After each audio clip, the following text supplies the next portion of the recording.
Good morning, good evening, everyone who's watching. Welcome to the Shaktitva Talks.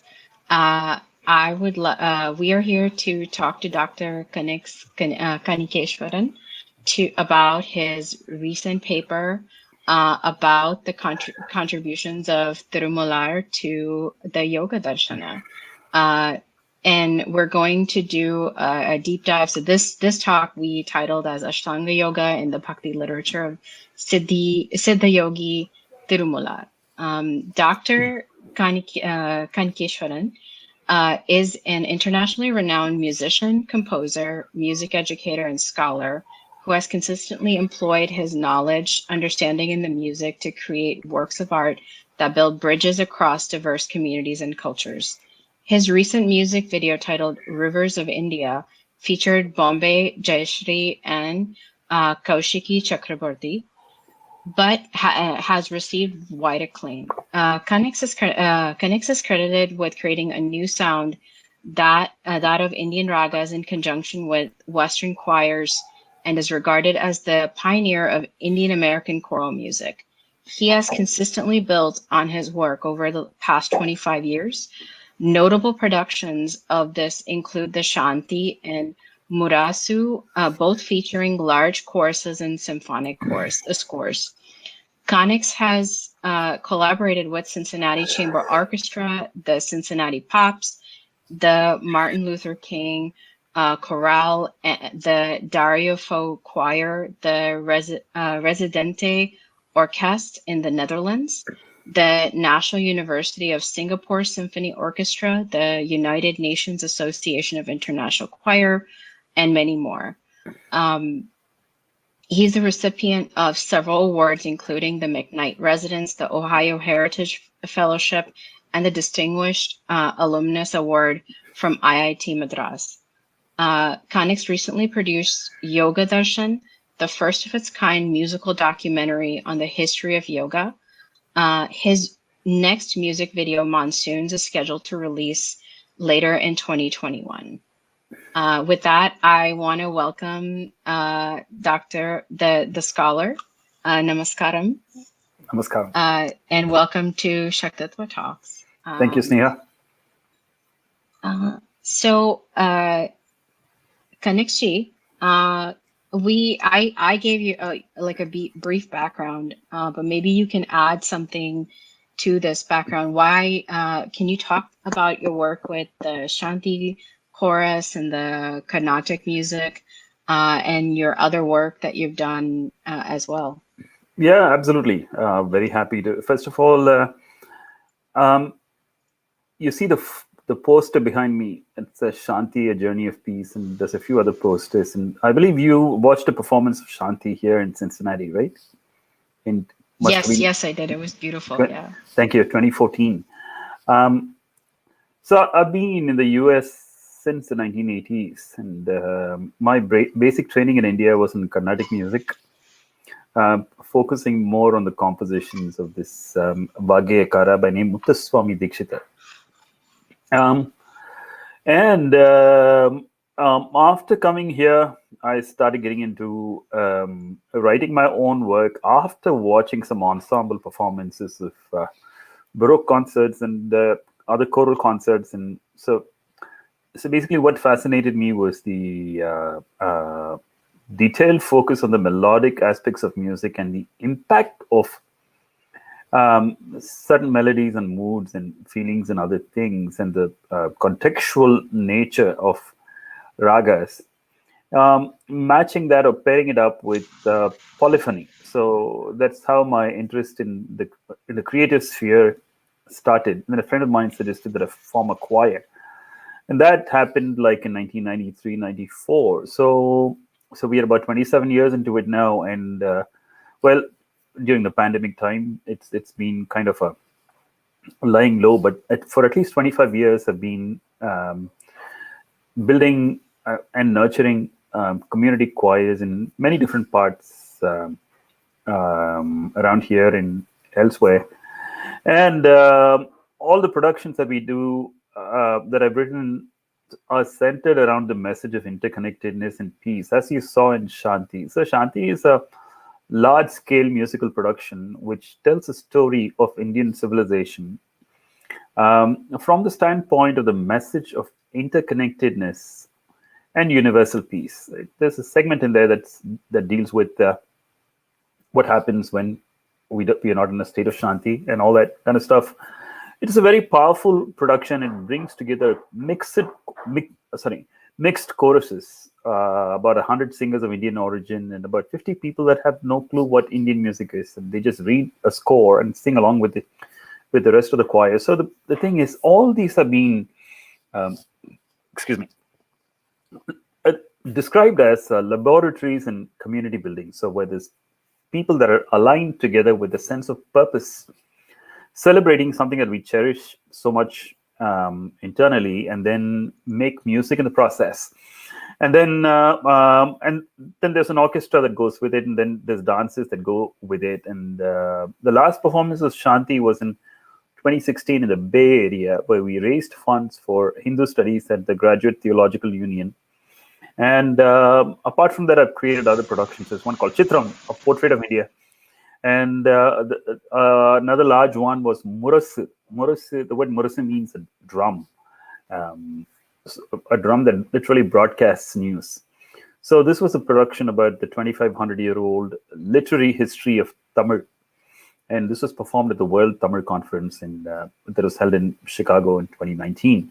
So apart from the compositional part, my research is in the area of Muthuswami Dikshithar primarily, who was a Vageyakara. A Vageyakara is a Sanskrit word for the equivalent of a composer. So we don't have the word composer doesn't have the same meaning in the Indian sense, because the Vageyakara creates a text and the music to go with it, and along with the context of the kriti that's being created, but plays no role in orchestrating the piece, simply because we don't have the concept of functional harmony or polyphony in Indian music. Because all of Indian music is about expressing something more from the standpoint of individual self-expression. But that's another topic, another conversation altogether. So my research was in the area of Muthuswami Dikshithar, who was born in the Tanjavur area in a place called Tiruvarur. And then he spent 5 years of his life in Banaras, Varanasi. Then his music integrates ideas from the Upanishads, the Sthala Puranas, yoga, and a lot of other fields of knowledge like Jyotisha and all that. And then the raga tradition of a musicologist that lived prior to him, his name was Venkatamaki, and then delivers the output in a very beautiful format that at once blends together ideas, language, poetry, and music in a very powerful setting. So I studied the various influences on his music, and then so we talked about compositions and community building, and then one other piece of work that I've been engaged in is writing about the temples of India. Yeah, so if you ask somebody a question, how many temples do you think there are in India? You would get a whole range of answers. There's at least the state of Tamil Nadu. I was born and raised in Chennai, and I graduated from IIT Madras. And the state of Tamil Nadu alone has about 37,000 temples, believe it or not. Wow. Yeah, and Karnataka is probably close. And then the other states do not have as many. And many of the temples that we are talking about have a rich history that go back 1,500 years. Okay, probably even more. And they are associated with music. They are associated with literature. They are associated with inscriptions. And so there's so much about them. So I started writing about them on the internet. And there's a website called TempleNet where all this information is housed. And we really have to adapt to modern technology and take it out there in the form of more reachable means. And I hope we can do it someday. Then I've taught music at the University of Cincinnati as an adjunct faculty. So I developed and taught a 2-quarter sequence on Indian music. One is an overview course.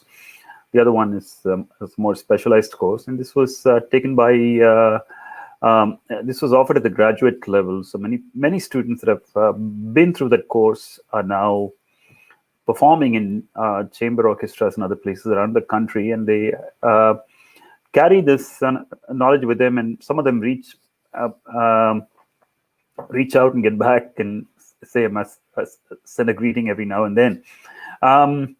And then also taught a course on creative power at the honors program at the University of Cincinnati. Then of late, thanks to the pandemic, we have not been able to do much in terms of concerts or community building or getting a group of people together to sing and just express ourselves in choir. That's not happened. So I've been doing a couple of things. One is teaching a course at the Hindu University of America on Indian music.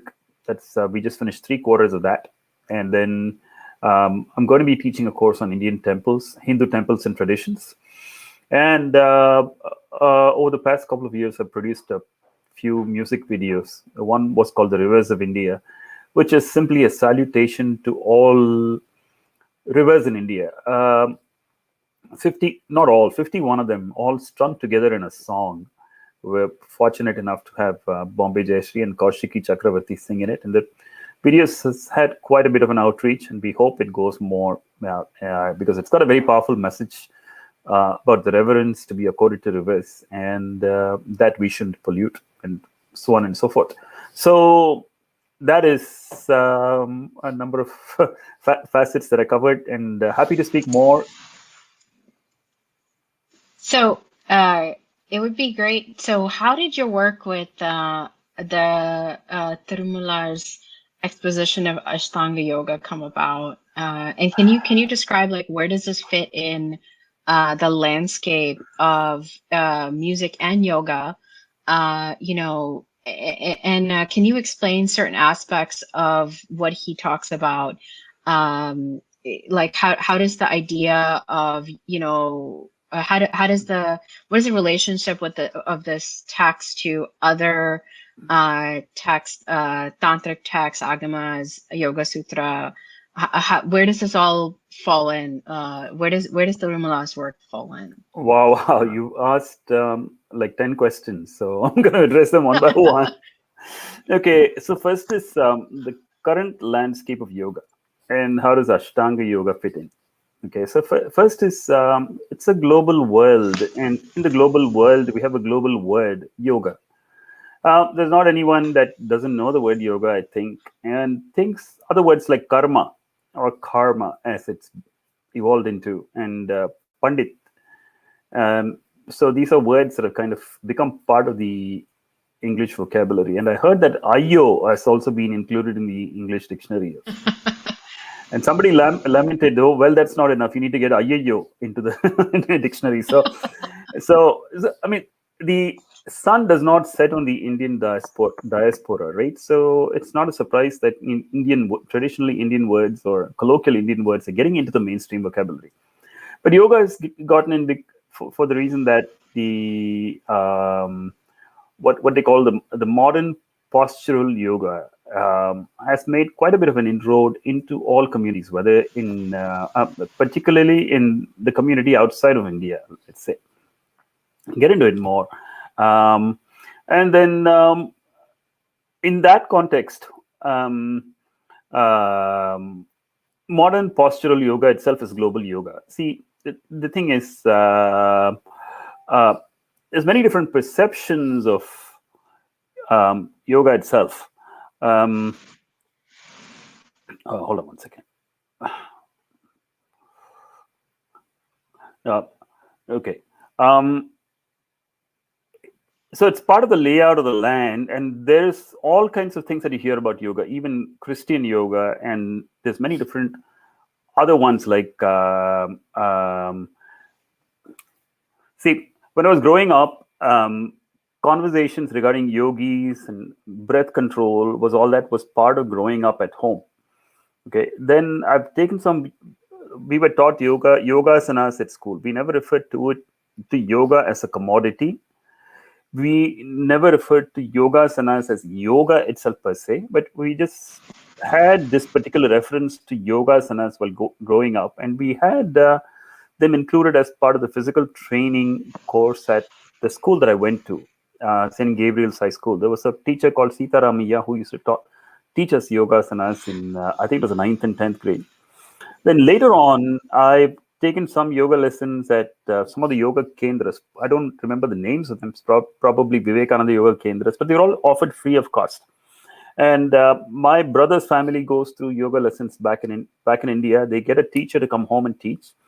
Um, so growing up, what I learned about yogis was that these were exalted human beings who had undergone penance and were capable of looking at the world in a different way and understanding more than what people who had not gone through would be able to.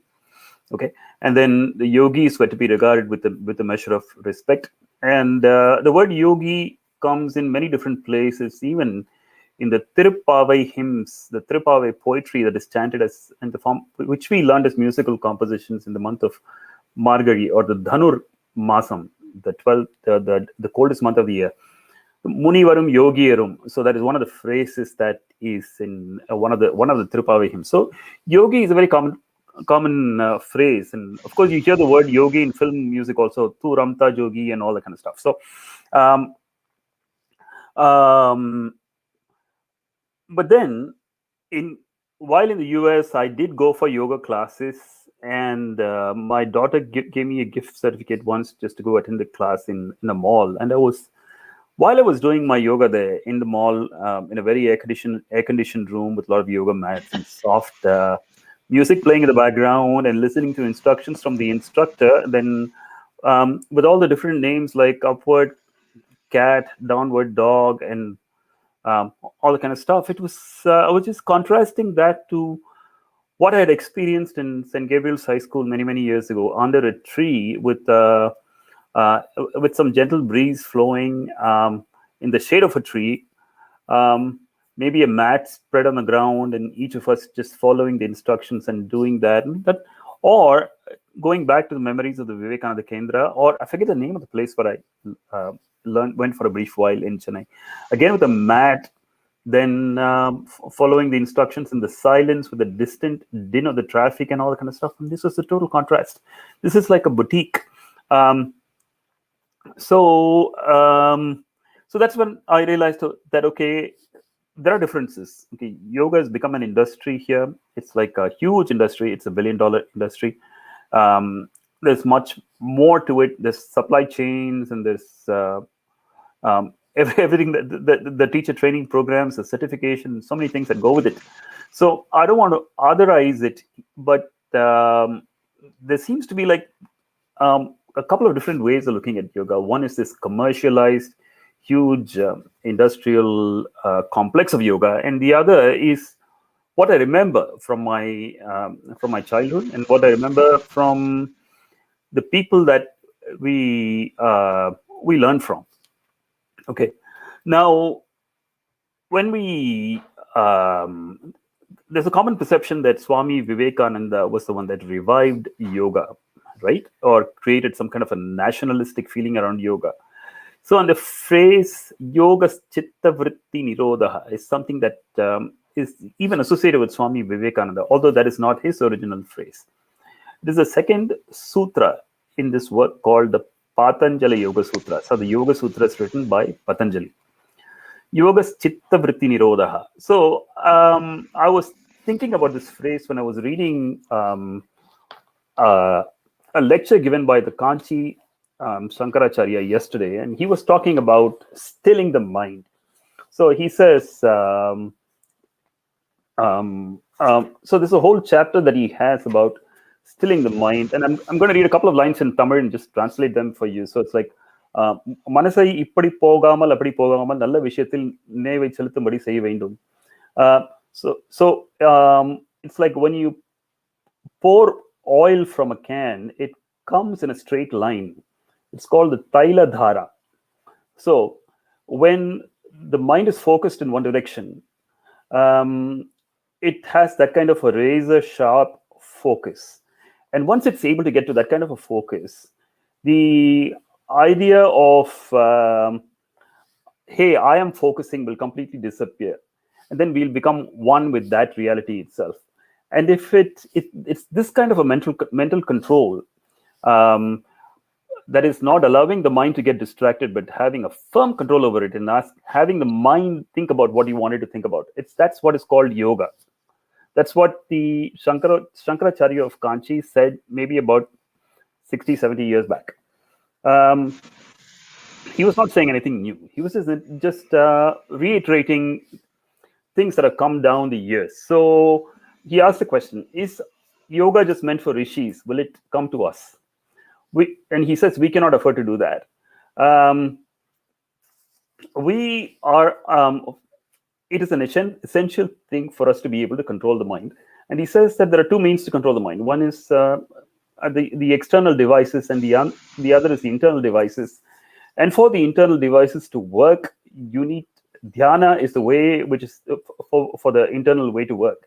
And things that go with it are ahimsa, satya, asteya, shaucha, indriya nigraha, and all kind of stuff. So these are part of the dharma shastras, and some of these actually get repeated in the yoga shastras also. Okay, so, and there's another one. So would you say that there's essential like continuity between a lot of these texts? You know where I'm headed, Sneha. That's exactly where I was headed. So it's like you cannot look at these texts in isolation at all. And when you I mean, it's obvious, isn't it? Right? That there's a continuity. It doesn't matter that you belong to the Vedantic tradition or whether you are a follower of something else. These are something common to all of the traditions. So again, you had asked questions about the tantras, the agamas, the yoga sutras, the Hatha Yoga Pradipika, and how does Tirumantiram fit into all this? So, should I say something else before I get into that, or? Yeah. The time is yours. Okay, so let's look at tantra first. Now, tantra. What is your familiarity with the word tantra? Usually, like doing mantras, doing japa. Okay. My mom will tell me this is a tantric practice, that sort of thing. So that's my familiarity. Is tantra good or bad? It's interesting, right? I've seen it heard in a negative context, like that person does tantra mantra, but also like in a positive way too. Especially in the West, it's actually used in a positive way in some circles. Like there's a lot of focus on tantric yoga or kundalini yoga, so you hear a lot of positive things too. So okay, so in Tamil, the word tantra can even denote a trick. Tandiram, that's what it's called. Tandiram miganda kullanari. So if it's a fox that is full of tricks, you call it Tandiram kullanari. So growing up, that's the first context in which you hear the word tantra. Then you hear the word pancha tantra. I'm sure you must have read stories from the pancha tantra, right? So yeah, wonderful memories.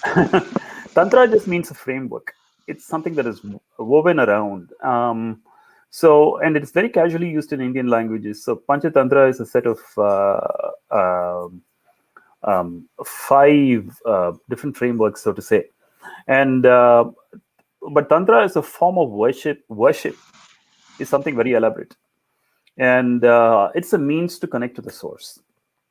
Okay, there's always a deity involved in Tantra, and there is also always mantras that are involved in Tantra, and there is always a yantra that is involved in Tantra. So maybe not always, but yantra, mantra, and Tantra go together, and a Devi or a Devata.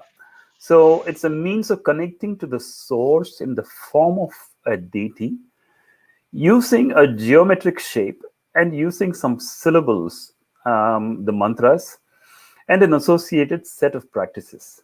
So one well-known example of Tantra would be the Sri Vidya Tantra. So when I was looking at your titles that flowed, the first emblem that you have there is the Sri Chakra, right? which is representative of Shakti. So that is a yantra. So that is a two-dimensional projection of the Mahameru, which is a three-dimensional construct. So when you look at it from the top, this is what you will see. This is called a Sri Chakra, and it has 9 layers in it. So the 9 layers are referred to as the Nava Avaranas. So Trailokya Mohana Chakra is the outermost one, and the innermost one is the dot, which is considered to be represent the union of Shiva and Shakti, the Bindu, Trikona, and all that. That's how it expands. So these are the different layers. That this is a model to represent the universe, and this is a model to represent Shiva and Shakti, the union of Shiva and Shakti, resulting in the creation of the universe. These are all very beautiful concepts. These are esoteric concepts, and these have not traditionally been part of public knowledge, because you have to have a certain lifestyle, certain discipline in order to be able to do the right pujas, to be able to. It's a lot more involved than can be explained in a lecture like this. And I don't think in that day and age it would have even been imagined that people would be talking about it on an internet platform across continents and oceans and things like that. So, but anyway, that is Tantra. So within the Tantra worship, like I'm sure you must have heard of the Lalita Sahasranama, right? Mm-hmm. The 1,000 Yes. names, the 1,000 names of Devi. So Lalita Sahasranama is part of the tantric worship of the Devi, and there are sections in there that refer to the 6 chakras in the body. Most practitioners of yoga are familiar with the 6 chakras in the body. They would have had peripheral knowledge of it, and then the Kundalini Shakti, which is visualized as going from one chakra to another till it reaches the topmost, which is beyond you, which is beyond the 6. That is the Sahasrara Chakra. So there are a few lines in the Lalita Sahasranama which goes Sahasrarambuja Rudha, and then Shatchakropari Samtita. So I've used these phrases in the Yog Darshan video, so just to show the reference to this. And Tantra is used in temple worship also. Like there are many different forms of Tantra. Kumara Tantram is what is used in the worship of Murugan. It's even in a place like Tiruchendur in Tamil Nadu. It's the tantric practices that are used in temple worship. Then Agamas. Agamas are related to the tantric tradition, but they're used in temple worship. There are many different. There are agamas that are specific to deities. There was Shiva agamas, and there are the Vaishnava agamas like the Pancharatra and the Vaikanasha and all that.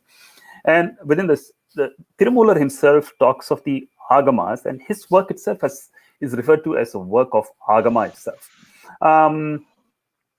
Now, the Yoga Sutras are different from all this. The Yoga Sutras were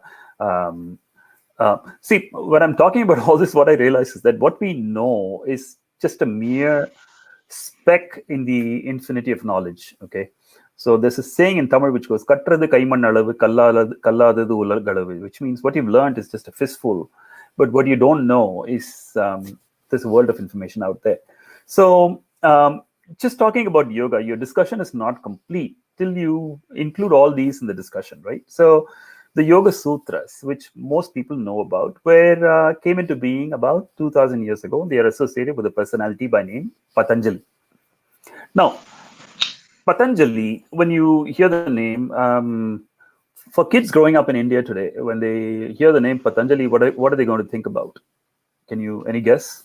Any guesses? Today, Yeah. no guesses from me. Baba Ramdev. His brand is called Patanjali. Yeah, So, that's right. Yeah, he's got a toothpaste called Danta Kanti. So the look of an ivory, right? So things like that. So Patanjali has actually become a brand name now. So Patanjali, but who was Patanjali? Patanjali was a yogi. He had a body of a snake, and it's believed that he was an avatara of Adi Sesha.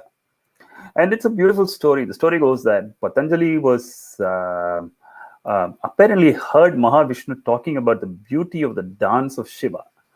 So he really wanted to go down to the earth and witness it. So he asked Mahavishnu for permission to go down. He said, "Yeah, of course, please go." And so he goes down to Chidambaram, then where he meets Vyagrapada, another rishi with the feet and claws of a tiger.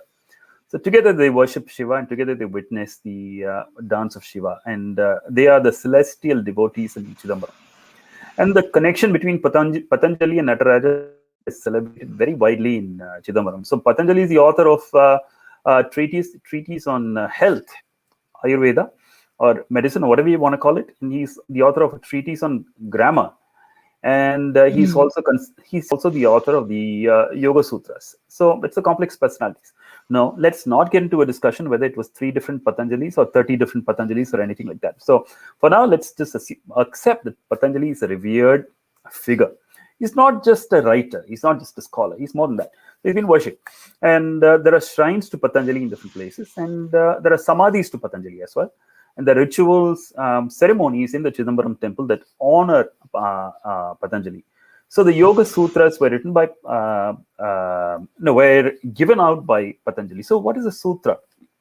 So any takes? Sorry to keep asking questions. Well, I'll participate. So sutras are like short aphorisms, right? That's what I usually hear them described as. A sutra is a tweet. So you didn't have Twitter in those days. So these are Kutti tweets. Atha Yoga, the second one is Yogas Chitta Vritti Nirodha. So on and so forth. Sthira Sukham Asanam and all that. So very, very short tweets, but they convey the essence of what needs to be conveyed. There are sutras in other languages also, and there are many other sutras. Then the Shiva Sutras are there. Vismayo Yoga Bhumika is another sutra from the Shiva Sutras. So this is a set of tweets on on yoga itself and Ashtanga Yoga in particular. So now, what is Tirumantiram? Tirumantiram is in the language Tamil, and it's got a rather large section on Ashtanga Yoga. Now, I'll come to Ashtanga Yoga in a little bit as we discuss Tirumular in detail, and I'll compare what he says with what Tirumular has said. Sorry, what Patanjali has said. So Tirumantiram is a large piece of work in the language Tamil. For now, let it just suffice. This is a copy of the Tirumantiram, which with some explanatory passages as well. This is the size of the book, and it's got about more than 3,000 verses in it, about 3,100 verses or so. They're all in Tamil. Each verse is 4 lines long. These are not. In a way, you can call them sutras, but each of them is a verse or a quatrain, as it is called. They follow the rules of Tamil grammar. This was written about 1,500 years ago, and we'll get into the time period of Tirumular later. But so it represents a synthesis of the Upanishadic and Tantric approach to our end goal. And what is the end goal? Of liberation from the cycle of births and deaths, and specifically in the context of Tirumantiram, it's the goal of becoming one with Shiva. So, and it also specifies yoga, particularly Ashtanga Yoga, as one of the parts, one of the means to achieve Shiva. So for now, let it just suffice. Let that definition suffice for now. We'll get into it in just a bit.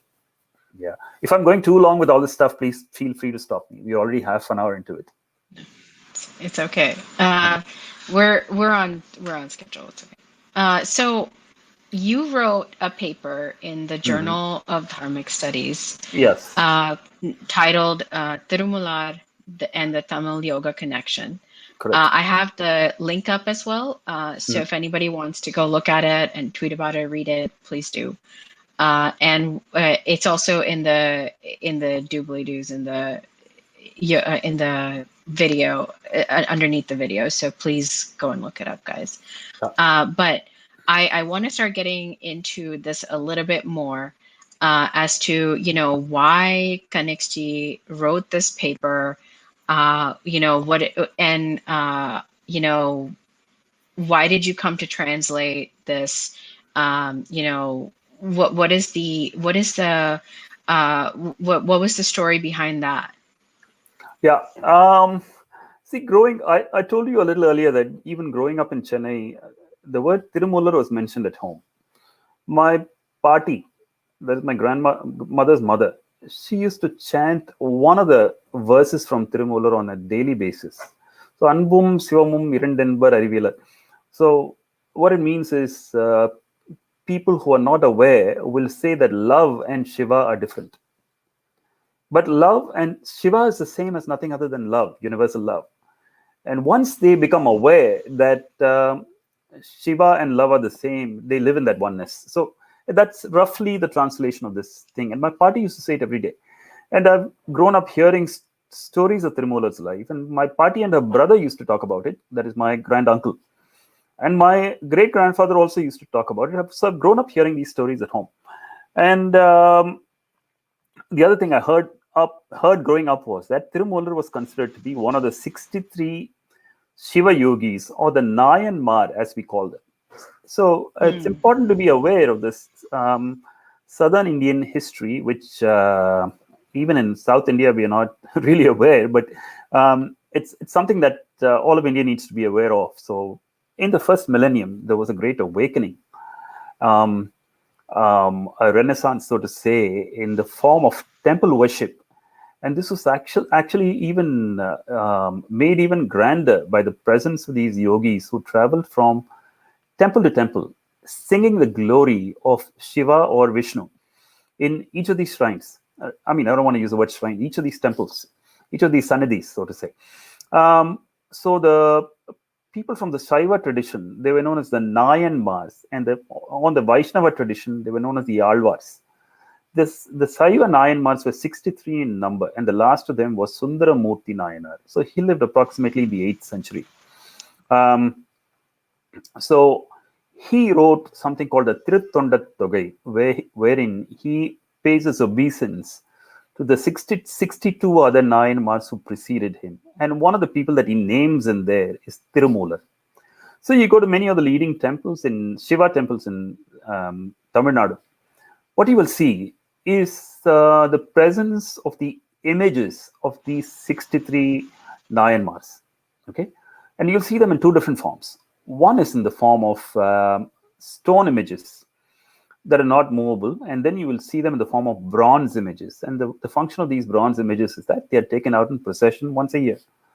So even in Mylapore, in the heart of Chennai, the 63 Nayanmars are taken out in procession once a year. And it's a grand spectacle where hundreds of thousands of people come and visit. Traffic is blocked, and it's a big deal. So Tirumular is part of these processions. So something prompted me, so that's another story, and I'll share it for people who want to know later, prompted me to buy this book. I heard about the Tirumantiram, I'd heard about Tirumular all my life, but it was only in 2013 that I went out and bought this book. Then I started reading it after coming back to the US. And one morning when I was reading it, there was this particular verse that goes, Iyama niyamame yennila adanam nayamuru pranayamam pratyaharam sayamigadharanai dhyanam samadhi ayamiga attangam avadumami. So I read it first, and then I said, oh my God. Then I read it again. Attangam avadumami. Attangam, isn't that Ashtangam? Yes, it is. Then Iyama, Iyama is Yama. Niyama is, all these words were familiar. I had not read the Yoga Sutras before, at that point in time, but I could correlate all these and say, okay, so these are the 8 angas. Asana is one of them, and then pranayama is another. Oh yeah, it's all coming together. I was so thrilled. It was like a eureka moment one particular morning when I read this. So it's like, this has been I could have read this even as a 10-year-old. I didn't go ahead and read it, but even realizing at this point in time was enough to make my day. So I immediately set it to tune. And we had a show in 2014 with a choir in Chicago. So we had this performed, and we even had it choreographed. I'm just going to share that screen briefly. Yeah. And play the video. This is not supposed to be talk on music. Yeah, this is not a talk on music, but I still want to share this to show the experiential aspect of the whole thing.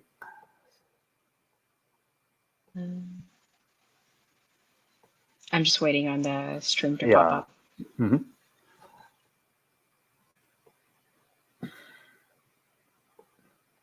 Yeah, it should be there now. Yep, I see it. Cool. Play it now.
So that's that verse on Ashtanga Yoga. I'm going to play one more because it doesn't stop with this. There's a whole chapter in which there's a whole number of verses on Ashtanga Yoga itself.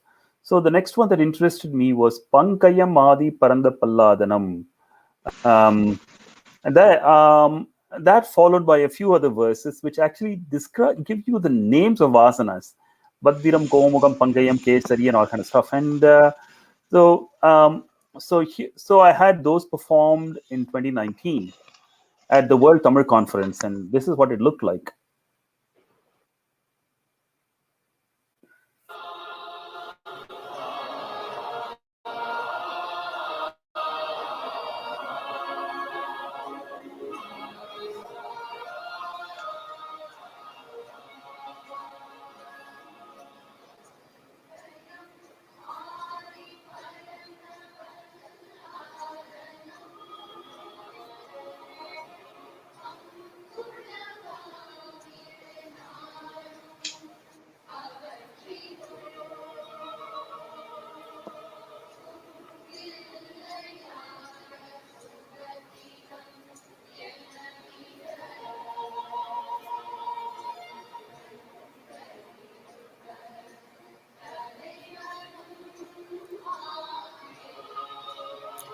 So what this verse means is, I'm going to stop sharing the screen now.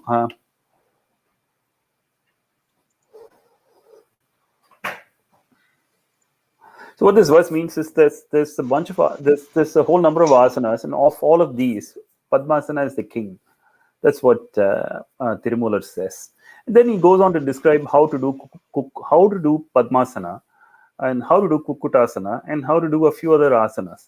So this was like the thing that hit me at that point in time, without getting into the history of what was known about yoga in the mainstream discourse and all that. The thing that hit me was, hey, 1500 years before my life, there's somebody that's actually given the name of those asanas, which is still here. Everybody knows what a Padmasana is. And this man has actually spoken about it. And then we had a chance to sing about it. So, and it's in the language that I speak at home. So it is something huge. It was and it was totally discovered, right? And then so Pankayam Madi Paranda Palladanam, then Tangirpa Talaivanum Mame. So that's how it goes. So in 2019, when I saw a call for papers on related to yoga, I said, okay, or even translation. So I said, why don't we just submit a translation of some of Tirumular's verses? It'll help get that into the discourse. So I looked around for existing papers. I just didn't find any on Tirumular and yoga in particular. So I just decided to submit a translation. So it all started with the translation. It was just supposed to be a translation up in the beginning, but then it lured me deeper and deeper into it. And then finally we ended up with what I got published. So that's a long story of why I even dealt with Tirumular.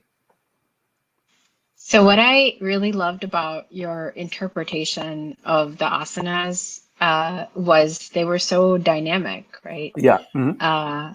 Because, and I think this goes into my next question, that this idea that dynamic poses is part of that transnational yoga. You write about this in your paper. You say the modern discourse on yoga propounds a constructionist view of the discipline, with the speculation that postural yoga was invented during the colonial period and exported transnationally. This is at odds with the essentialist view of the yoga establishment, which assumes the doctrinal centrality of the Patanjali Yoga Sutras and the rootedness of the timeless yoga traditions in the Bhagavad Gita and in the Vedas. The contemporary American academic view, which inspires the constructionist view, takes a critical look of the resurgence of yoga in the nationalist streams and reconstructs the history of the practice of yoga. Can you kind of talk to us about this and a little bit more? Yeah, I'll try to. This is, I learned as I was writing the paper that there's a larger debate on yoga that I was totally unaware of when I started looking at Tirumular back in 2014. So I started looking at some videos, and there was this nice lecture on, I think his name is Seth Powell, a scholar who talks of different approaches to the history of yoga. So he's the one that talks about the constructionist view, which says, so one point of view of yoga is that there's nothing new about it. It's a result of poses imported from gyms and other physical fitness regimes and routines and so on. The whole thing is nothing more than 100 years ago, which probably shot into prominence because of the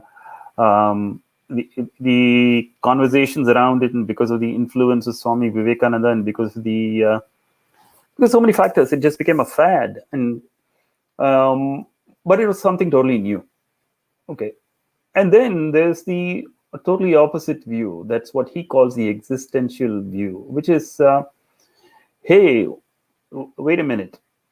You are saying that yoga is just 100 years old. It's not true. We come from an ancient tradition, and yoga is very old. It's from the Vedas. It's from the Gita. It's from the Yoga Sutras. It's from all those things. And we have a rich tradition of yoga in India. This is what it is. So it's almost like a reactionary view to the constructionist view. So this lecture goes on, the lecture that I saw on YouTube goes on to say that, hey, the truth lies somewhere in between. And where does it lie? They go to they explore all kinds of evidences, like the seals that are seen in Indus Valley, and say, maybe it could be this, maybe it could not be this, and so on and so forth. But then everybody acknowledges that, hey, the Yoga Sutras have been texts that are accepted by everyone. And then there's a series of texts based on Hatha Yoga, especially the one called Hatha Yoga Pradipika, which is attributed to Sant Gorakhnath of the Natha Yoga Parampara of Gorakhpur in Uttar Pradesh, and Matsyendra Nath and others. And the Hatha Yoga Pradipika, actually exists. So maybe it is not 100 years old, but it's definitely not 2,000 years old, and definitely not older than 800 or 900 years old. Definitely not more than 1,000 years old. Yeah, some yoga came from tantric practices, but that is all it is. We cannot acknowledge anything that is older than that, and so on and so forth. So the academic view kind of follows the in-between one. So I don't want to come up here with a litany of author names and what they have said, but I observed a few things. These lectures are available on YouTube, and this apparently there's a book called Sinister Yogis, and I've not read that book. I'd like to see what they've said in there, but I think I heard the author make a statement, say that the only thing yogis do is to take over other people's bodies. No, I don't want this to be quoted out of context, but this is a statement that I heard, and in answer to a question. And then there are other lectures on YouTube which compile data from other sources. And see, one thing is clear. So everybody that talks about yoga from their own standpoint sincerely believes in their standpoint. Okay, they've gotten deep into the set of what they think is available, and they talk about it. They propound a certain viewpoint, and certain people converge on certain other viewpoints that they like. And people have sincerely attempted to create some kind of a chronology. There's one called Roots of Yoga, where there's references to the Mahabharata, and I've referred to all of them. I've cited them in, not all of them, the ones, I mean, like I said, what we know is only a handful. I've covered as many of them as I could for this paper. So this book refers to the Mahabharata, the Gita, the various yoga texts, and also other sources like Sufi sources, Buddhist sources, Tibetan sources, and has constructed a chronology. There are other papers written by faculty that even try to ask the fundamental question: is yoga Hindu? There's actually a paper with that title. Then there is a lot of talk about Tantra, the medieval period, the 9th century, the yogic practices embedded within the esoteric practices of yogas and yoginis, as they call them, yoginis. And there's also a very strong assertion that the asanas came into being only during the Tantric period and from the Tantric practices. And they jump straight from the from the tantras of the late first millennium or the early second millennium, probably even the early second millennium, as they call it, into the Hatha Yoga Pradipika. And one of the sources says that the Yoga Sutras were forgotten. And by the 15th century, they were forgotten. And they were brought back to life only through British translations. So these are the things. So my comment at that point when I read that was a very sincere question. Really?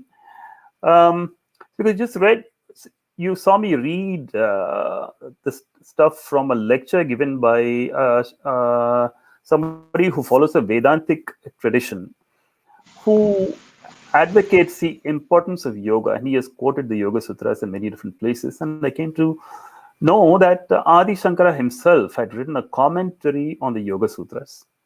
And then there's this yogi by name Sadashiva Brahmendra, whose compositions we sing in Carnatic music. He has written a bhashyam on the Yoga Sutras. And he is from South India, but his influence has been felt in many different places, I believe, even as far as Karachi.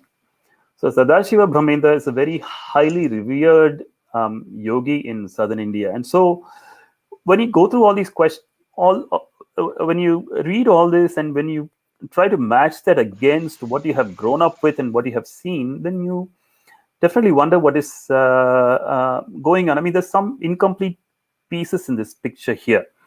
Then there are other assertions about appropriation of the Yoga Sutras into Hatha Yoga by the Theosophists and New Age Hinduism.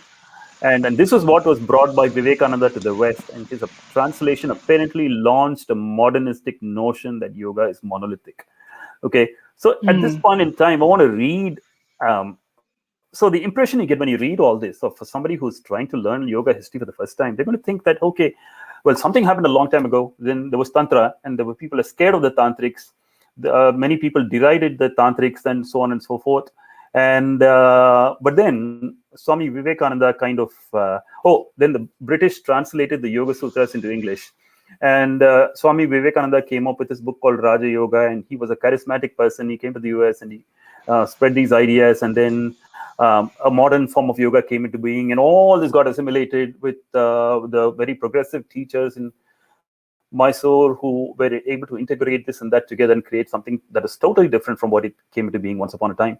And people like Mahesh Yogi and Beatles were responsible for the postural poses that were innovated. So on. There's a lot of things. So it is transnational now, but all this narrative of history gives you the feeling that yoga was not part of the common people. It was part of an elite tradition, and all this thing kind of happened, and it didn't exist in this form till Swami Vivekananda brought it here. Now you have breathing classes, you have meditation classes, you have certification courses for meditation also. But I want to read a passage. This was actually shared. See, this is one of the pluses of social media, okay? We all spend a lot of time on Facebook, but sometimes you run into interesting tidbits. So here was a book that was shared by a friend of mine. I'm just going to read her post on Facebook, okay? And I'm happy to share that book with you later. So the name of the book is While Sewing Sandals. Okay, I can't share this. The author's name is Emma Rauschenbusch Clough, PhD, a member of the Royal Asiatic Society of Great Britain and Ireland. Apparently, this was written. Maybe let me just share this.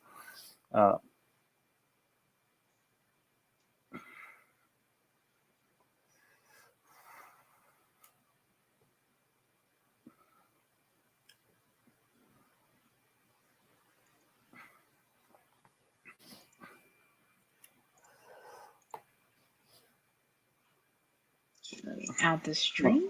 Yeah. So this is the author, and apparently there's a place in Ongole that is named after this person, Cloupet. So no, hold on one second. I think I'll just read. It's better that I read it out. So what they have written there is a quote from the book, which goes like.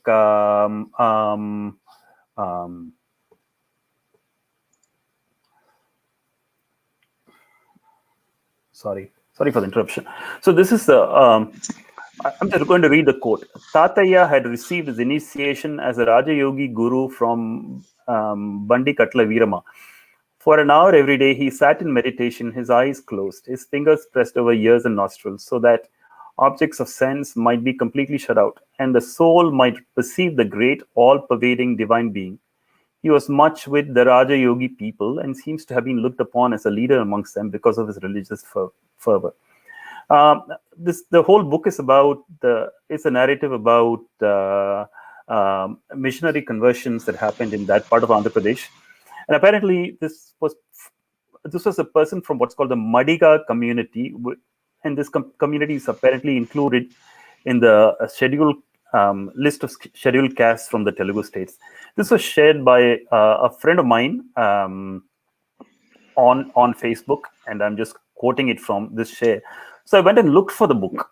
The name of the author is Emma Rosensbush Clough, and the comment on this is that the so-called outcast and the untouchable person knew how to do pranayama, and yet the writer refers to them as primitive people who had no spiritual traditions or anything like that. The reason I'm bringing this up is that yoga was accessible from this writing by a British author. It seems like yoga was accessible to a wide range of people in society. Maybe not a wide range, but at least a range of people whom you would think it was kept away from because it was only meant for the elites, because it was written in an elite Sanskrit language in the years prior to that, and so on and so forth. Okay, so that is the only purpose for my bringing this in here. So, and this was my response to the really, hey, did yoga just become popular in the 1900s? Well, here's a book that actually talks about the prevalence of yoga in some aspects of some sections of society where you won't even imagine. So, so that is. And then you have, of course. So that's an interesting point, right? Because the Tirumantiram is a Tamil text, yes, it is. And talks about Ashtanga Yoga. So maybe you can talk a little bit more about why the Tirumantiram itself is so critical to this whole discussion about roots of yoga. Yeah, I don't want to refer to any book in particular or any exposition in particular, but I want to say that I want to make this assertion that no discourse on yoga is complete or accurate without considering the Tamil contribution in detail. Or in other words, I think any discourse on yoga is grossly incomplete without considering the Tamil contribution. We could close the discussion right here. Okay, end of topic. But let me explain. First of all, there's so much more interesting stuff in this paper. Yeah, but what is Tamil? So what is your mother tongue, Sneha? Telugu. Okay. So how many people know how to pronounce the word Tamil? Amongst Telugu people, it's actually quite good. Well, in Telugu, we refer to Tamil as Aravamu, right? I didn't know that. You didn't know that? Okay. In at least the people that we knew in Chennai, there was one of the words used to describe Tamil. I don't know. It is a very colloquial term. I don't want to get into the meaning of that and all that. But Tamil, Ra, is a unique consonant, okay, which doesn't exist in other languages. You have it in Malayalam and other places, but you don't have it in Hindi. So typically, when people say Tamil, they end up saying Tamil. Okay, and Tamil is not right. And in school, we were taught to say Tamil. Okay, but Tamil is not right. Tamil is what is correct. And I think everybody should try to, if you're talking about Tamil literature, you should try to make an attempt to say the word Tamil. So is it acknowledged? So there are discourses on yoga by Indian authors as well. But do they acknowledge the contribution in Tamil? I don't know. From what I've read, I did not see any maybe a couple of casual write-ups on social media that have started coming in the last 1 year or so. I wrote an article in Swarajya about the contribution of Tirumular and the verses related to yoga, probably in 2015, around the International Yoga Day. Then after that, I've seen a few articles, some written by Tamil people themselves, quoting the hymns of the verses of Tirumular, but from the North Indian, from the writers from other parts of India. Maybe I've seen one article which quotes Tirumular. But by and large, I didn't see any academic discussions, and there are some very nicely made documentaries on the history of yoga. I don't remember seeing Tirumular in any of those. For that matter, I don't remember seeing any other contribution from the Tamil arena in yoga related literature or documentation, whether it's from the Indian community or whether it's from the larger global community. So, to me, it's an important piece of work. And why do I say that any discourse on yoga is grossly incomplete without considering the Tamil contribution is that it places asana names and the pranayama and the chakras in the first millennium. Okay, it is very elaborate, and it's has some and its presence has been felt for years in Tamil Nadu. Okay, so how can you talk about it's essentially like I don't know, maybe you won't call it debunk, maybe that's a strong word, but essentially debunks the idea that there was like the yoga was forgotten, or Ashtanga yoga was forgotten. Yeah, the Ashtanga Yoga was never forgotten, and this not just the Tirumantiram. There's other things as well. So in my Yoga Darshan video, I have played a couple of clips of work from the 12th century, I think, by Arul Nandi Sivacharya. It's from the Sivagamas. It's called Sivajnana Siddhiyar. So Vinaigal Loga Margam Mattanga Yogam Mutrumurattal. So the way to cleanse yourself of karma is following the way of the Ashtanga Yoga. And if you do, you will become one with Shiva. You'll attain the form of Shiva. That is what is said in the 12th century. And where does he get it from? All these works refer back to earlier works, and the Tirumular tradition goes on. And so Tirumular also refers to, I mean, he was not you can't call him a local person by any means. There's much more. Let me read one of his verses, okay? அவிழ்கின்றவாறும் மதுகட்டுமாறும் சிமிழ்தலை பட்டுயிர் போகின்றவாறும் Tamil சொல் வடசொல் எனும் இவ்விரண்டும் உணர்த்தும் அவனை உணரலும் ஆமே. The key thing here is two phrases. Tamil சொல், Tamil words, vadasol, Sanskrit words. So he stresses the importance of both Tamil and Sanskrit in his works. Then in another place he says, என்னை நன்றாக செய்யுமாறு இறைவன் தன்னை தமிழில் செய்யுமாறு என்றே நன்றாக படைத்தான், something like that. So in order to praise him,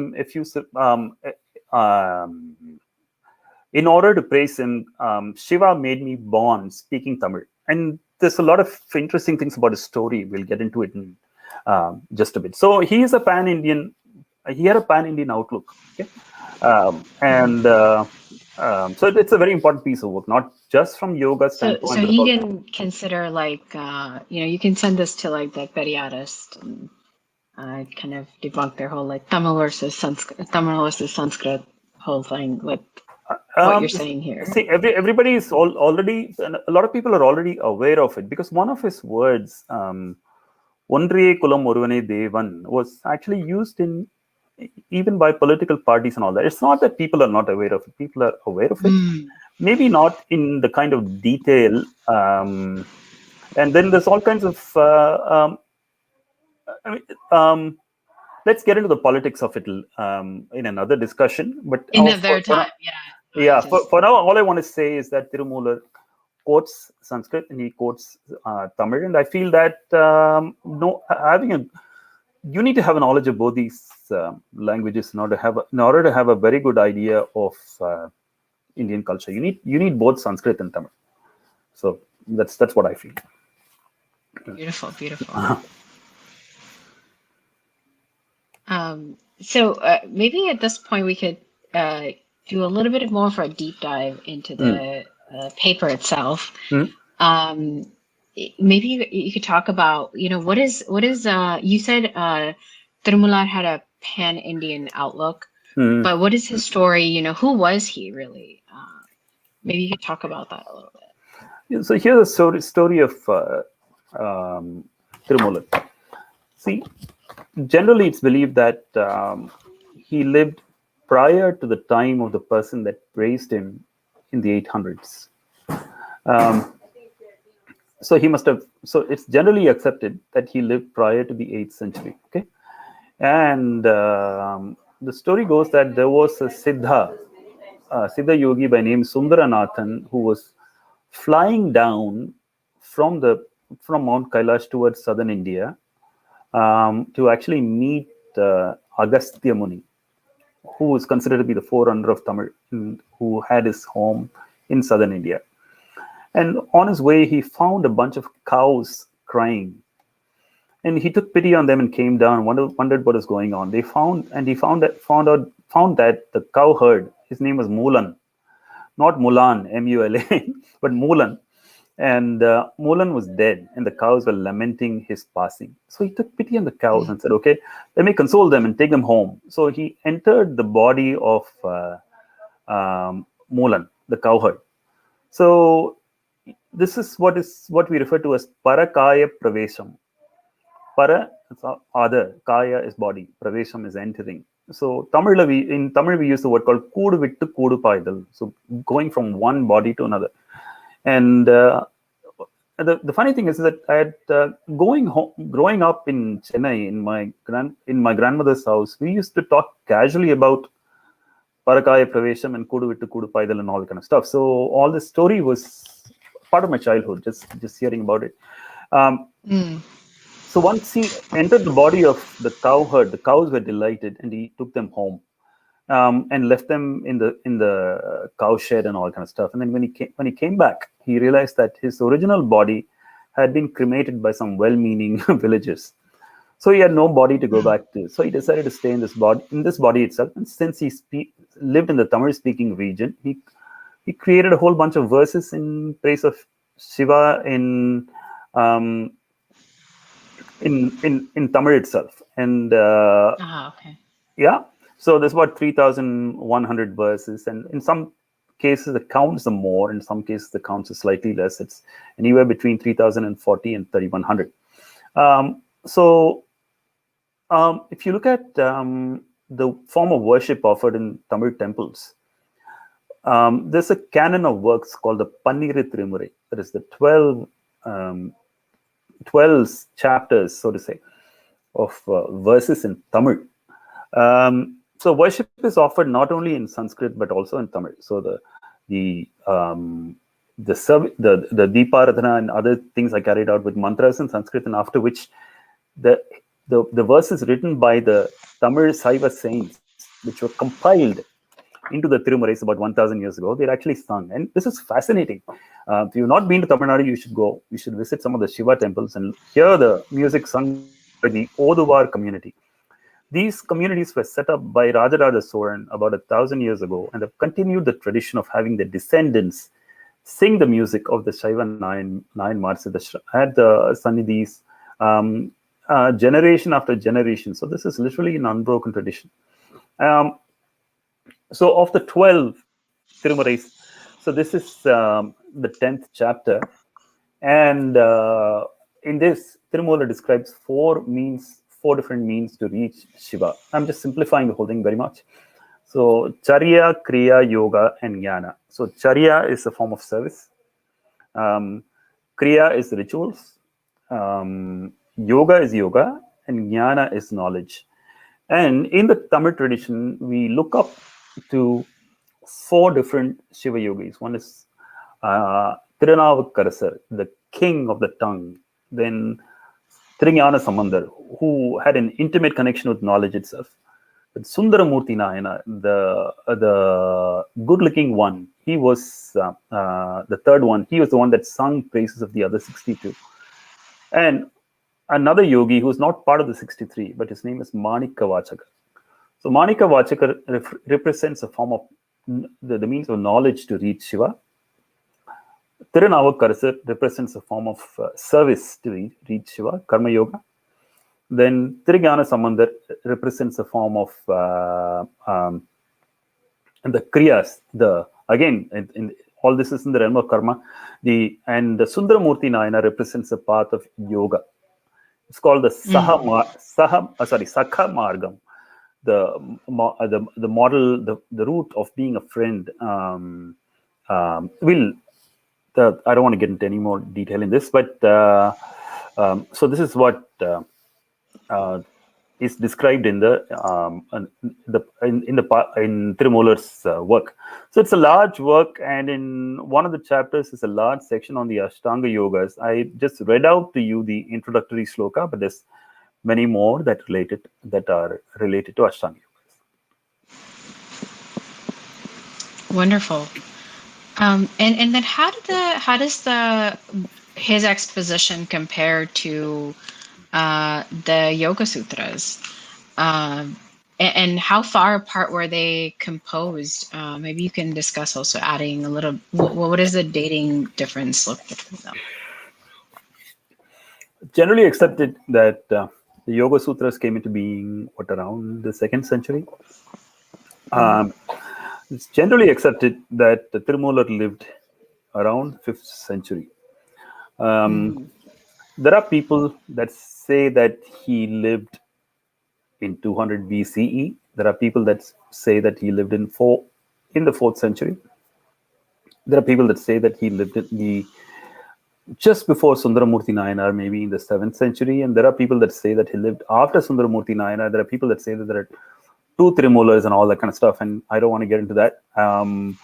Some of the modern sources say that he lived in the 2nd millennium, because they are just I should have probably mentioned it in the previous discussion itself. We made talking about the modern academic discourse on yoga.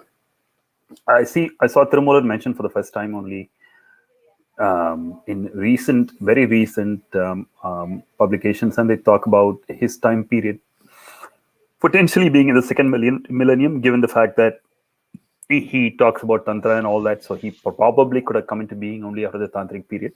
So I don't want to get into this controversy right now, but let's just go with what the Shaiva tradition says for now. So if you go with that, he lived in the period following Patanjali. Okay, and so in the Patanjali Yoga Sutras, there's a sutra that goes Yama, Niyama, Asana, Pranayama, Pratyahara, Dharana, Dhyana, Samadhayo, Ashtavangani.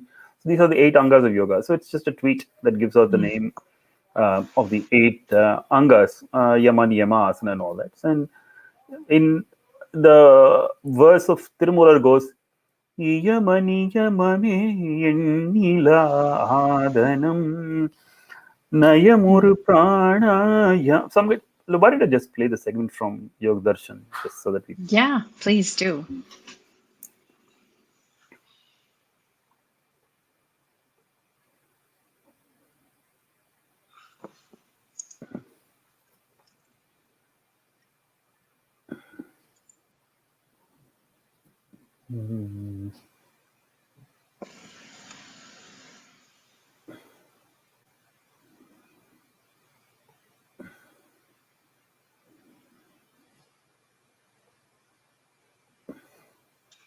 Let me add this string here. Okay, you can play now.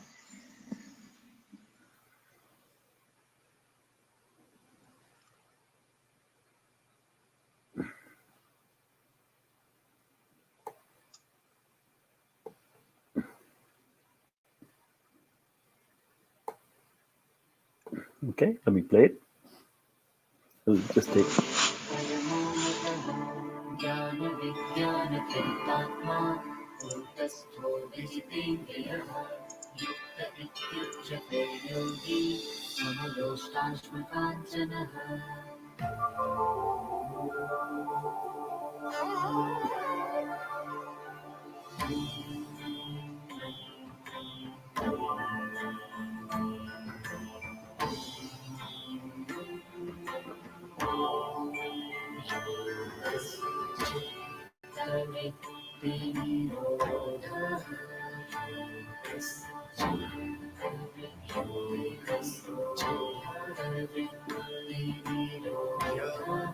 Niyama asana pranayama pratyahara dharana dhyana samadhayo ashtavam ashtavam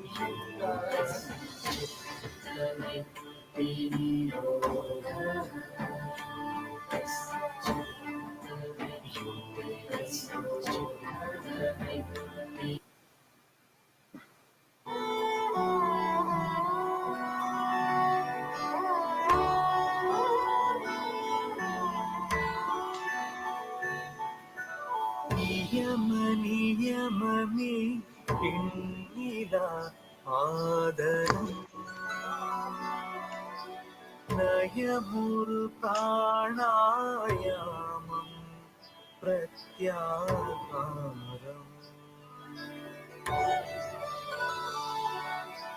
sayamiga dharanai dhyanam samadhi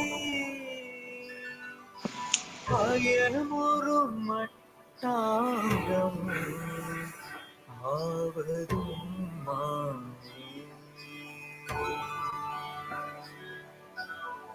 Tirum Om Pankayam Sari Suttiram Tiram Sahadanam Tirum Om Pankayam Sari Suttiram Tiram Sahadanam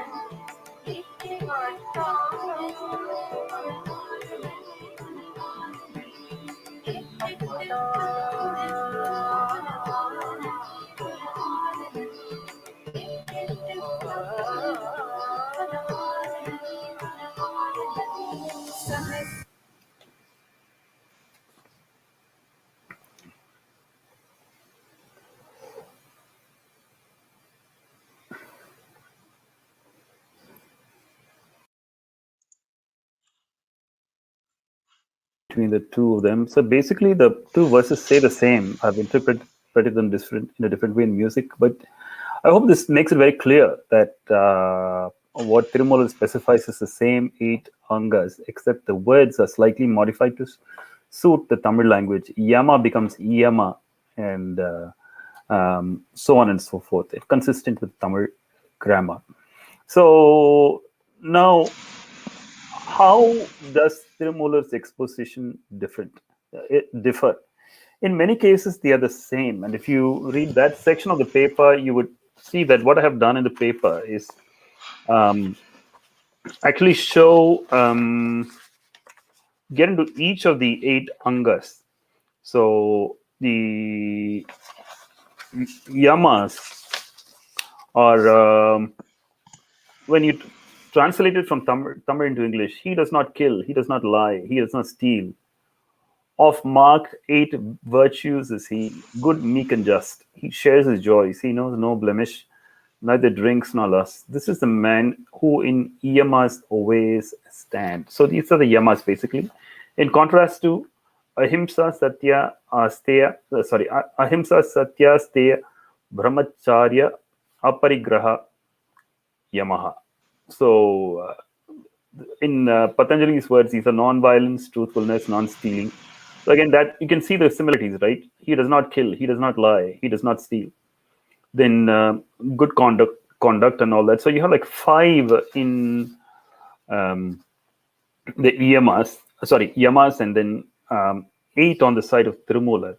So, but this is not like a scoring game. You're not trying to find out how many he has versus how many the other one has. It's more like you're trying to look for as many similarities as possible. And like I said before, when I read out the lecture from an exponent of Vedanta, when he was talking about the 5 ways for Antaranga Shuddhi, in order to facilitate the state of dhyana, he was quoting from the Dharma Shastras, and even they say nothing different. He starts with ahimsa, and then satya, then non-stealing, and so on and so forth. Then the niyamas, again, they deal with discipline. So saucha, santosha, tapah, swadhyaya, ishvara pranidhanai. So again, here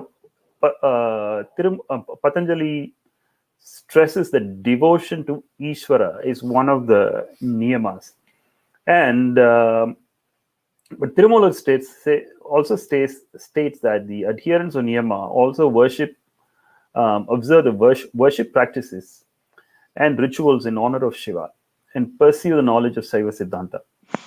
So Tirumular contextualizes the niyamas of the Ashtanga Yoga within the frame of Saiva Siddhanta, or the marga of worshipping Shiva. The next one is probably the most important ones from our standpoint, because the physical phase of yoga as we see today, the modern postural yoga as people call it, is nothing other than asanas, right? And of course, an ancillary is pranayama.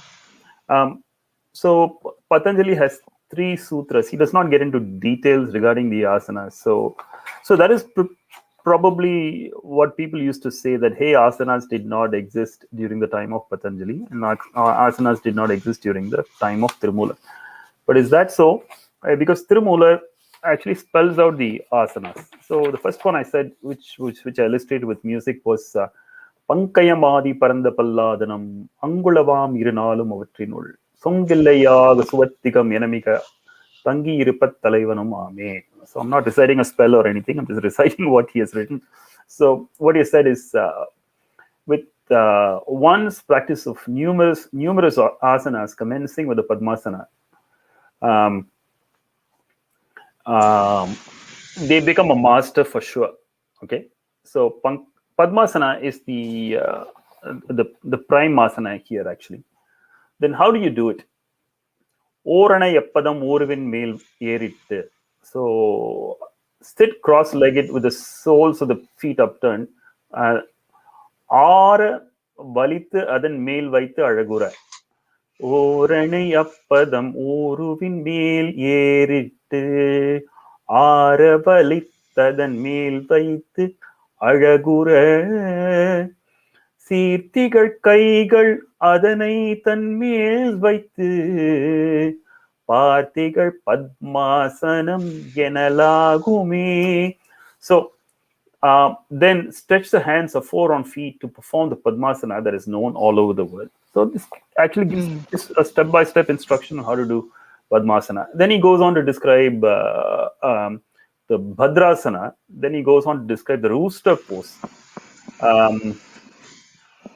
So, ஒக்க அடியினை ஊருவின் மேல் வைத்து முக்கி உடலை முழங்கை தனில் ஏற்றி. So then தொக்க அறிந்து துளங்காது இருந்தில் குக்குட ஆசனம் எனக் கொள்வதும் ஆமே.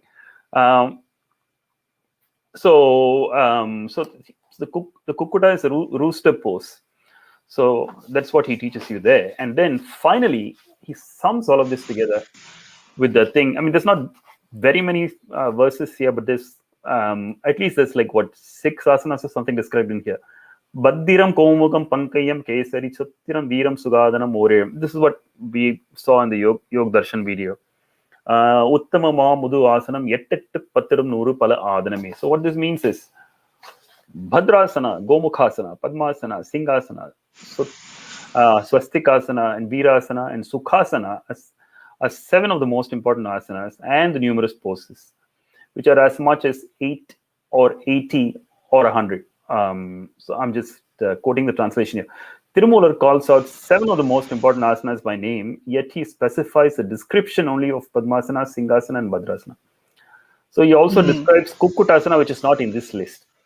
So again, the reason I'm reading out all this is in contrast to the Yoga Sutras, where the names of the asanas or the descriptions are not mentioned in there.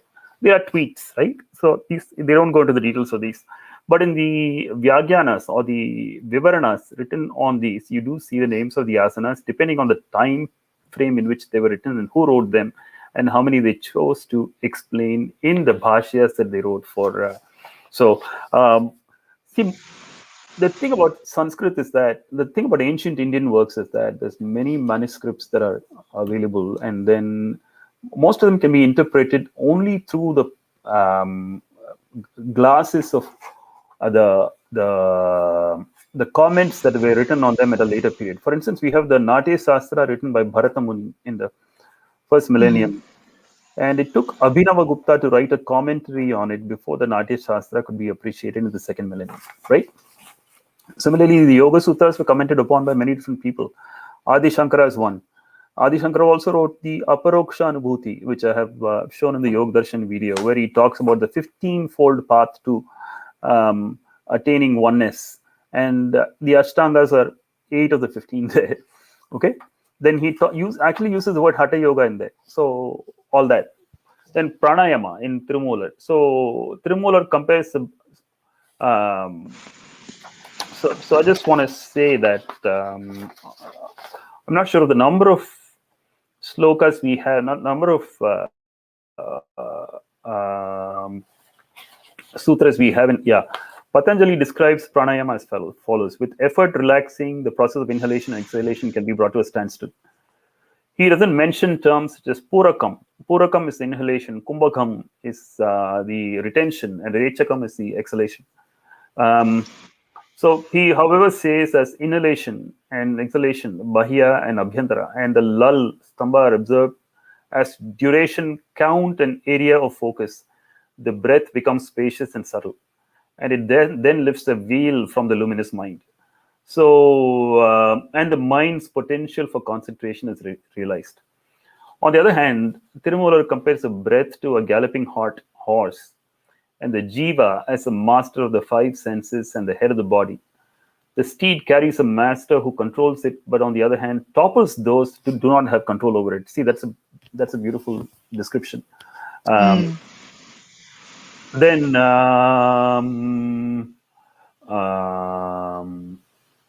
so there's a total pranayama is described with 14 verses in Tirumular's work. While in Patanjali you have 3. Then there are other verses for Pratyahara, Dharana, Dhyana, and Samadhi, of course. Samadhi is the end of Yama and the rest. Samadhi is the consummation of the Siddhis 8, who preserve in this path from Yama to the end, will alone the end Samadhi attain. So Tirumular says that the state of awareness beyond the body and the mind, for those that have indulged in Dhyana and Tapas, Samadhi becomes possible. So he also says that Shiva and Shakti are attained in Samadhi. And then Samadhi transcends the Siddhis. I mean, you see some similarities with the verses of Patanjali here. I mean, the sutras of Patanjali here. Tirumular speaks of Samadhi in 14 verses. And Patanjali has 3, and later he goes on to Samyama and all that stuff. And Samadhi arises... okay, no. Let's stop here. So, no, that's wonderful. That makes so much sense in the context of the practice of yoga, right? Yeah, actually it does. And I've also gone on to explain that this is not in isolation, because there's a work called the Silappatikaram. Silappatikaram is an older work. It's an epic. It's an epic in Tamil. And the central figure of Silappatikaram is a woman by name Kannagi, and her statue has been placed in many different places in Tamil Nadu. And it's a beautiful epic that describes this lifestyle in the cities of Tamil Nadu during the period in which it was written. It was written by a Chera king who became a monk. His name is Ilango Adigal. He describes life in 3 different areas of the Tamil kingdom: the Chola kingdom, the Pandya kingdom, and finally the Chera kingdom. And one of the central characters is a courtesan by name Madhavi, who was skilled in the art of dance and music. There's so many valuable tips regarding music theory and other things that could be learned from, and dance that could be learned from the Silappatikaram. And in there, he says that there's a scene in which after Kovalan leaves, Madhavi, in order to relax herself, sits in the Padmasana pose and begins to play the harp. And he doesn't say this in isolation. He says she sits in the Padmasana pose, which is the foremost of the nine other poses, of the nine poses. Okay, and he uses a word called irukkai. Irukkai is a Tamil word which, when translated into Sanskrit, it becomes asana. Now, Tirumular does not use the word irukkai, but he uses the word adanam, which is a Tamilized form of the word asana, right? Of course, we use the word asana in Tamil. The word simhasanam refers to the throne, and asanam is what you say commonly in practice, but when you write it with the older grammar, it actually becomes adanam as an imported word. But the original Tamil word is irukkai, a place where you sit or the manner in which you sit. And there are many, there are works from the first millennium that give you the different types of irukkais that existed during the time. So Padumakam is one. It's considered to be the foremost of them. That is Padmasana. Then Utkatikam is one. Then Swastikasana is one of them. And then Siddhasana, I think, is one of them. And then there was one more. So then there are other irukkais as well, which are not the. There's two classifications: Thiridaravu ulla irukkai, Thiridaravu illada irukkai. So the ones that do not show the seated position. The ones that do not show motion are the ones that we just described, the Padmasana and so on and so forth. The ones that indicate motion are that of a cat, or that of an elephant, or that of a chariot. So there's much more to the whole thing than we know. And I touched upon this in the paper, the Silapadikaram, and the fact that these are mentioned in there, but I haven't gotten into the details of those. So we're coming to the end of our time, but I think that's a wonderful place to kind of stop, because it sets the, so we can look forward to hopefully more expositions in the future from you. But I just want to say, what do you hope that this would add to the contemporary discourse on yoga, especially when it comes to like the Hindu community? Like, what do you hope that it would bring for us? What was your reaction upon reading about this? I'm assuming that you were not aware of Tirumular before you read this. I was not. I was familiar with the Yoga Sutras and Hatha Yoga Pradipika, but never. I was not familiar with Tirumular's work at all, and it excited me to see this exposition, and so it made me like proud of our culture. So, that was my reaction. Yeah. And I think it's not your culture or my culture or anybody's culture. I think anybody should be proud of this. The fact that 1500 years ago, somebody was talking about this. So any sincere seeker of the origins of yoga would not be disturbed by this. They should be thrilled by this. The fact that there was actually an exposition, and not only that, there are others that are probably closely related to it, and this should probably call for more research into the concept of the irukkai and the other the Tamil vocabulary for the asanas. For instance, one of the irukkais is called mandilam. Mandilam is nothing other than Vajrasana. So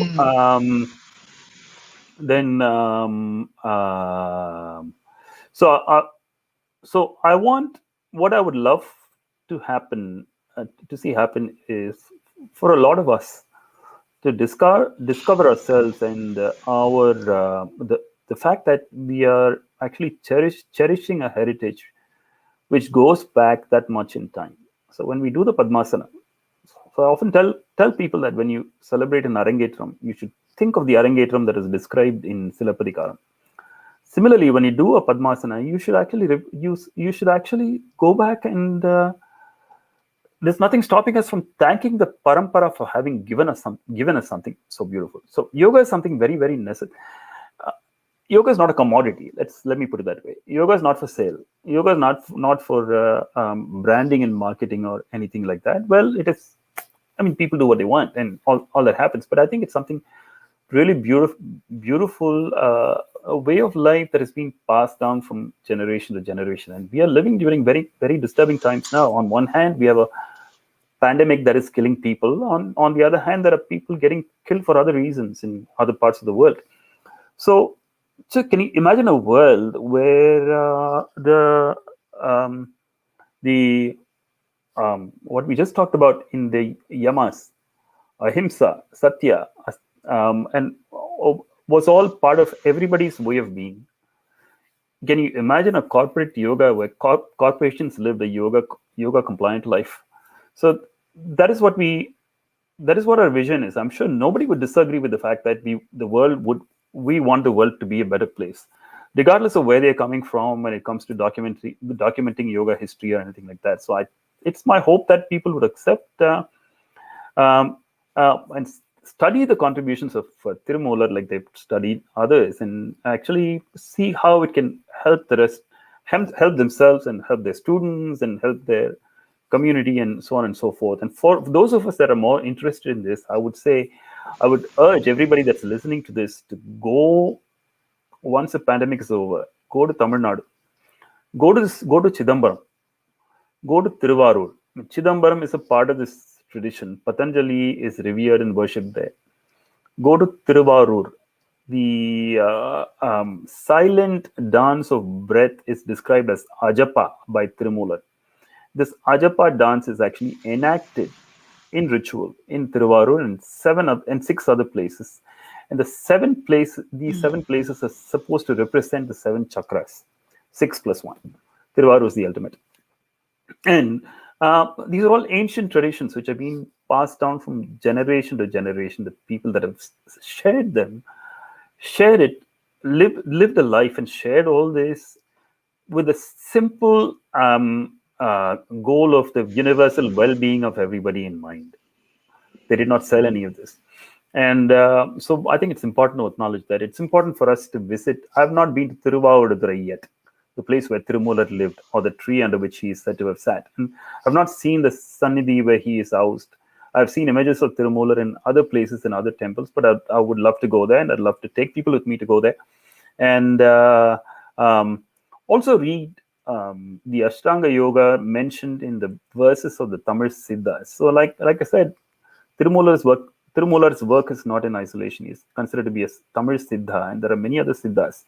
And the Siddhas created a lot of songs which can be sung in folk tunes, and they contain ample references to the Ida and the Pingala and the chakras and the Ashtanga and things like that. So appreciate the connection, respect the fact that this is a precious gift that has been handed over to us for across many generations, and so on and so forth. So I would say that any sincere seeker of the origins of yoga should be thrilled by this. And like, for example, I believe there's a move on the part of the governments in southern India to create a budget for Siddha Vaidya education, and things like that should be encouraged. But there's more that is needed. There are Tamil Tirumular scholars in India. They are people that don't commoditize this. They don't people like that should be encouraged, and we should learn from them. And always keep this in mind. What is the ultimate goal of yoga, and why don't we revert our focus towards that? And why don't we acknowledge the Guru Paramparas that nurtured these? So, yeah, so that's what I would hope is the takeaway from this. I would hope more people take up this work and continue with this. And yeah. Thank you so much. I'm going to just say, are there any questions in the audience? We'll take it. If you want to send it through the YouTube link, please do so now. If not, I think there were questions before that I might put up there.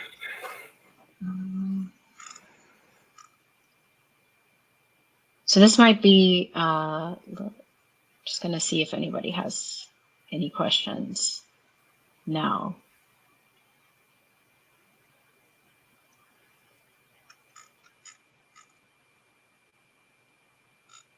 So one question, I think I sort of alluded to this. Mm-hmm. Would you would you say that this whole notion of Sanskrit being an elite language, that's one of the things that we hear a lot in yoga land today. How would you say that this this is does this add anything to that? Does it debunk that? Well, what is the reaction, I guess, to that notion? There's a strong yoga vocabulary in Tamil. It's written in lucid Tamil. The Yogi Tirumular that wrote this was not an elite scholar, but he was a cowherd. Okay, so I hope, hopefully that should answer the question. Yeah, it does. It does. Awesome. I think we asked a lot of questions, and we have Kanniks's information in the links below on this video. We'll put out this video on the Shaktitva YouTube channel, and if you guys want to donate to us, we do a lot more. We do a lot more of this sort of work. You can check out our Shaktitva channel, our journal on shaktitva.org, and if you can support us, that would be great. We're going to be doing a lot more of this work, so please support our work as well. We thank Kanniks for coming on and talking with us on this topic. This was extremely fascinating topic. I think it really does establish, add so much more to the discussion. So from the bottom of my heart, thank you. Well, for thank you, here. Sneha. What I would suggest to people is, if you've not read the paper, please to read it and please to share it. Yes, I don't know for how long it'll be available free on the internet, but as long as it is, please do share it. Please do tweet it, and please help it get around. I think this is information that's important to all of us. And yes, thank so you we so have much. the link up for the paper as well in the description below. So please do check it out. I also have it up right now on the Hindus for Decolonization site group on Facebook as well. I think Kanniks also has it on his Facebook page. So yeah, please do. And I'll also put up a video of the Yoga Darshan video created by Kanniks. So please go and refer to all that information.